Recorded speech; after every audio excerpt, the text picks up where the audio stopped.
Ellie's Story, Chapter 7. From that day forward, we spent more time away from the kennel. There were a lot of people out there who needed to be found. Sometimes they were adults and sometimes children. Sometimes they were scared. Sometimes they were confused or, like Marilyn, not really aware that they were lost. But most were happy to see us. Sometimes we would ride on airplanes or helicopters. "You're a chopper dog, Ellie," Jacob always told me when we took off. The first time the noise made me nervous, but after that I understood that airplanes and helicopters were something like the truck. They got us to where work needed to be done. The humming that I could hear and feel through the metal door started to make me drowsy after a time or two, and I'd usually doze off. When I woke up, Jacob and I would go to work.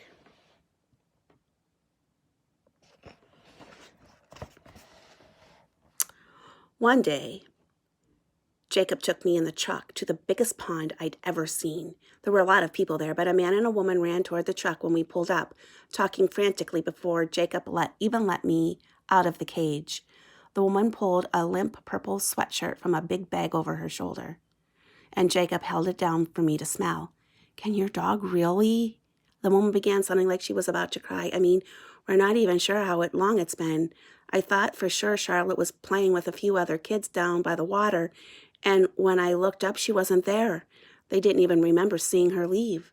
Now the woman was crying for real, and the man put her arm around her. "Ellie's very good," Jacob said calmly. "We just need to let her do her job." "Find Ellie." I sniffed the sweatshirt deeply. Sunscreen, salt, ketchup, a smidge of ice cream, strawberry-smelling shampoo, and little girl. Now I knew who I was searching for. I put my nose down to the sand. It smelled different. I tracked people across grass, dirt, sidewalks, and roads, but this was something new. Something smelled damp and salty. And there was a strong, wet, powerful scent of seaweed in the air, threatening to swallow up the fragile smell of the little girl. And there were crisscrossing smells of people everywhere. They had been walking all over the sand, coming in and out of the water. I smelled rubber, shoes, and bare skin, and food. So much food.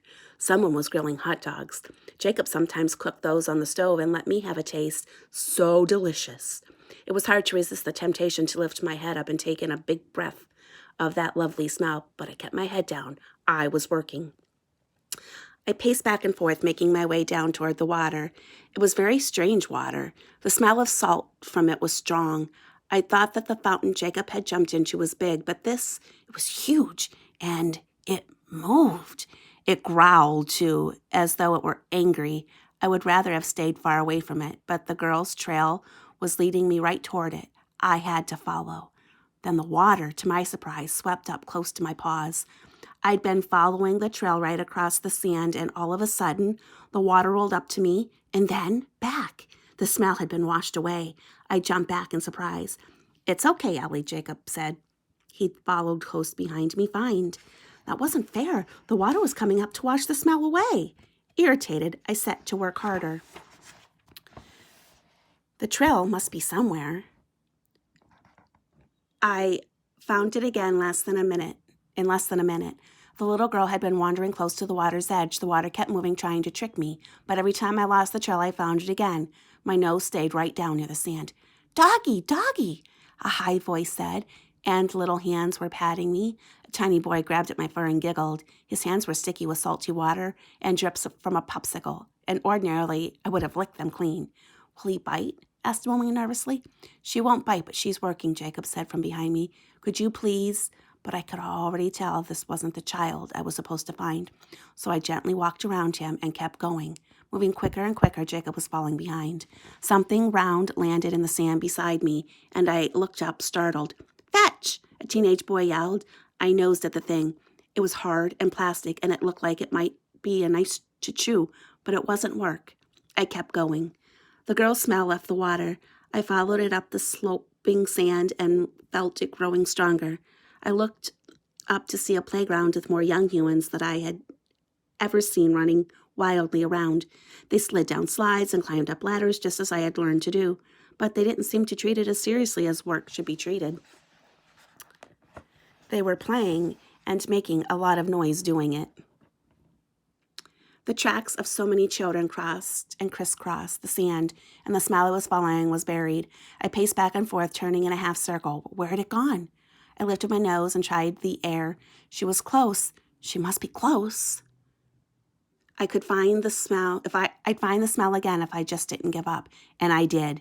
There she was, sitting on a seesaw with a little boy at the other end. She flew up in the air, giggling, and then thumped down in the sand. I turned back to Jacob. Show me, he said, looking at my face. I dashed across the playground. Dog, doggy, can I pet your dog? Children called out as I ran. The girl thumped down in the sand, bouncing on her seat as I came up to her. Jacob followed me. Charlotte, he said. Are you Charlotte? Uh-huh. The little girl looked up and laughed. I want to play at the playground, she shouted happily. I want to stay. When Charlotte was back with her parents, her mother cried some more, and Charlotte cried when her parents said she had to leave the playground and go home. Jacob snapped my leash on and scratched behind my ears. Want to play in the ocean, Ellie? He asked.